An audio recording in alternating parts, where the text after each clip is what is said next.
আসসালামু আলাইকুম। তো কয়েকদিন যাবৎ মনটা অনেক খারাপ।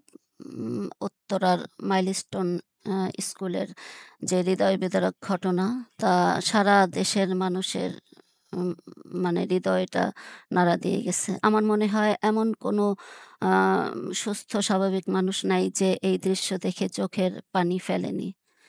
আসলে আল্লাহর ইচ্ছের উপরে তো মানুষের কোনো হাত নাই। তো আমরা এখন দোয়া করা ছাড়া আর কিছুই করতে পারি না। তো আমরা সবাই দোয়া করব। যারা শহীদ হয়েছে তাদের তো আল্লাহ অবশ্যই জান্নাতবাসী করবেন। আর যারা অসুস্থতার আশায় হসপিটালের বেডে শুয়ে কাতরাচ্ছে, আল্লাহ জানি খুব দ্রুত তাদের সুস্থ করে মা-বাবার বুকে ফিরিয়ে দেন। তো আমি আজকে মাছের একটা রেসিপি করব। মাছের হচ্ছে কাবাব বা বল আকৃতির আরকি, ফিশ বল। তো সেজন্য আমি রুই মাছ নিয়েছি। ফ্রিজে কিন্তু মাছ অনেকদিন থাকলে খেতে ভালো লাগে না। তো এখানে ৪ পিস রুই মাছের ৪ টা পিস নিয়েছি আর হচ্ছে নিয়েছি কানসা। এগুলো রুই মাছের ছিল ২ পিস আর ২ পিস হচ্ছে কালিবাউস মাছের। তো আমি এটা এখন পানি দিয়ে সেদ্ধ করে নেব। তো পরিমাণ মতো পানি দিলাম, দিয়ে দিব সামান্য একটু লবণ, একটু উম রসুনের পেস্ট আর হচ্ছে সামান্য একটু হলুদের গুঁড়া দিয়ে সেদ্ধ করব।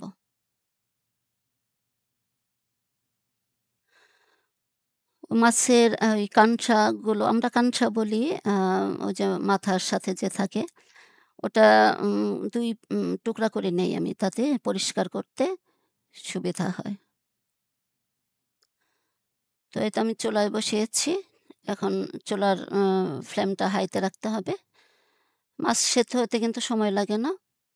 সেদ্ধ হয়ে গেলে ঠান্ডা করে এগুলোকে কাটা বেছে নিব আমি। অনেক বাচ্চারা কিন্তু মাছ খেতে চায় না, মাছ খেতে পছন্দ করে না। তাদের কিন্তু এভাবে বানিয়ে দিলে ওরা কিন্তু মজা করে খাবে।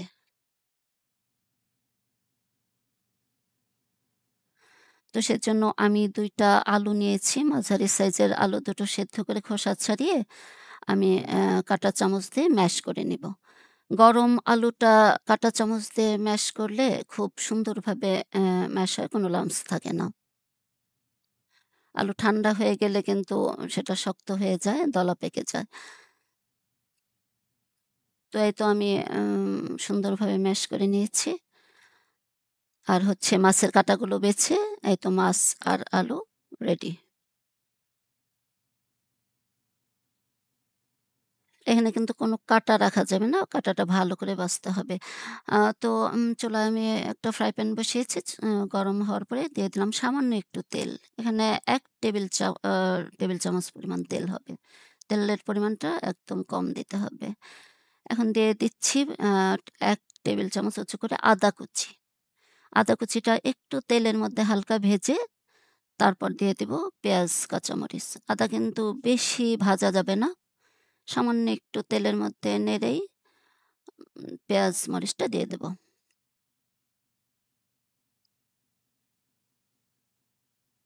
এখানে আমি ৪ টেবিল চামচ উঁচু করে পেঁয়াজ কুচি নিয়েছি আর হচ্ছে আ উঁচু করে ১ টেবিল চামচ কাঁচামরিচ। নিয়ে এটা আমি একটু লাইট ব্রাউন করে ভাজবো। এই পেঁয়াজ মরিচটাও কিন্তু বেশি কড়া করে ভাজা যাবে না। একটু হালকা উম ব্রাউন কালার হলে আমি ওই আলু আর মাছের মিশ্রণটা এখানে দিয়ে দেব। এখন চুলার ফ্লেমটা কিন্তু লোতে আছে। লো ফ্লেমে রেখেই মিশ্রণগুলোকে ভালো করে মিশিয়ে নিব। ওরকম ভাজা করতে হবে এমনটা না। ওই পেঁয়াজ, কাঁচামরিচ আর এই আলু, মাছের এই মিশ্রণ সব একসঙ্গে ভালোভাবে মিশিয়ে নিতে যতটুক সময় লাগে।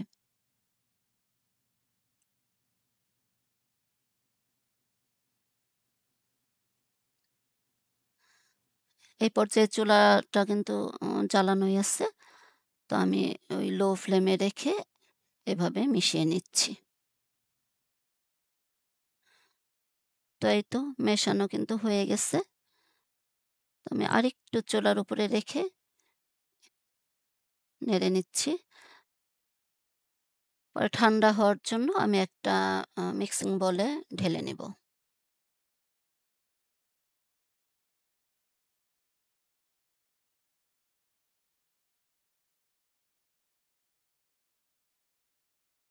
এই আ ফিশ বলটা কিন্তু ছোট বড় সবাই খেতে অনেক পছন্দ করে। তো ঠান্ডা হয়ে গেছে। এখন আমি বাকি মসলা দিব। এখানে 1/2 চা চামচ কালো গোলমরিচের গুঁড়া, 1/2 চা চামচ টালা জিরার গুঁড়া, 1/4 চা চামচ গরম মসলার গুঁড়া আর হচ্ছে পরিমাণ মতো লবণ। এখন দিয়ে দিব ২ টেবিল চামচ পরিমাণ আ ধনিয়া পাতা কুচি, ২ টেবিল চামচ পরিমাণ পুদিনা পাতা কুচি।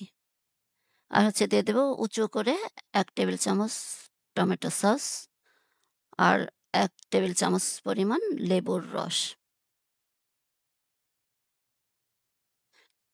এখন এগুলোকে আবার ভালো করে মিশিয়ে নিব। এখন ভাজার যে উপকরণগুলো একটা ডিম নিয়েছি এখানে ব্রেড ক্রাম্ব ১ কাপ পরিমাণ। আর হচ্ছে ডিমটা কিন্তু আমি ফেটিয়ে নিচ্ছি। আর হচ্ছে ময়দা বা আটা যেকোনো একটা কিছু নিলেই হবে। আমি কিন্তু এখানে আটাই নিয়েছি। তো আমি এগুলোকে সমান করে উম বল করে নিব। এই গোল্লাগুলা সমান করে আগেই করে নিলে সবগুলো আ বল একই সাইজের হবে। তো আমি সবগুলো একই মাপ করে গোল্লা করে নিয়েছি। তো এখন হাত দিয়ে যেহেতু গোল্লা হয়েই গেছে, হাত দিয়ে একটু জাস্ট আঙ্গুল দিয়ে চেপে আমি এটাকে শেপটা সুন্দর করে নিচ্ছি। বল শেপে করে নিচ্ছি। বল শেপ করে এখন আমি ওই আটার গোলায় ডুবিয়ে নিব। মেখে নিব জাস্ট।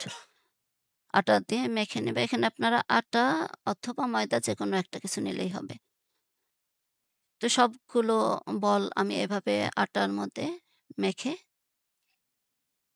তারপর ডিমের গোলায় ডোবাবো।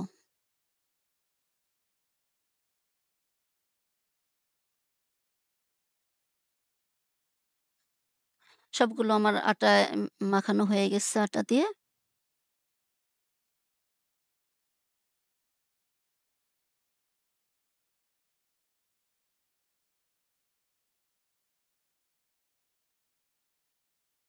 ব্রেড ক্রাম্বটা আমি বড় একটা বাটিতে ট্রান্সফার করে নিলাম।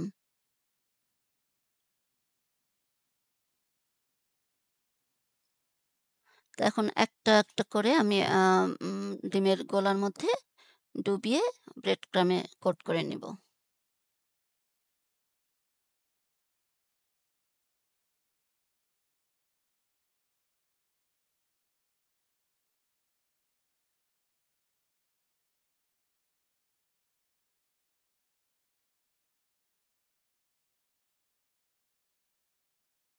সবগুলো বল আমি এভাবে খুব সুন্দর করে ভালোভাবে কোট করে নেব ব্রেড ক্রাম্ব দিয়ে।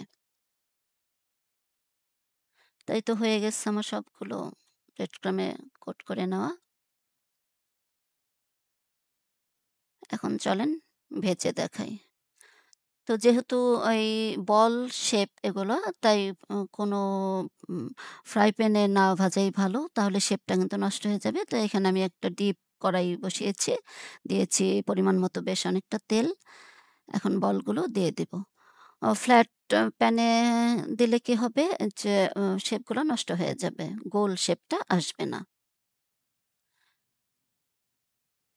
এই তো আমি একে সবগুলো এরকম বল আ ভেজে নেব।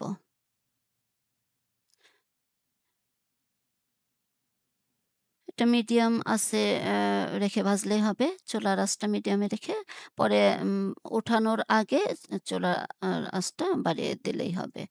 তো এই তো হয়ে গেল। আমি এরকম করে সবগুলো বল ভেজে নিয়েছি। এই তো হয়ে গেল আমার মজাদার ফিশ বল। আপনারা বাসায় ট্রাই করবেন। ছোট বড় সবাই পছন্দ করে খাবে।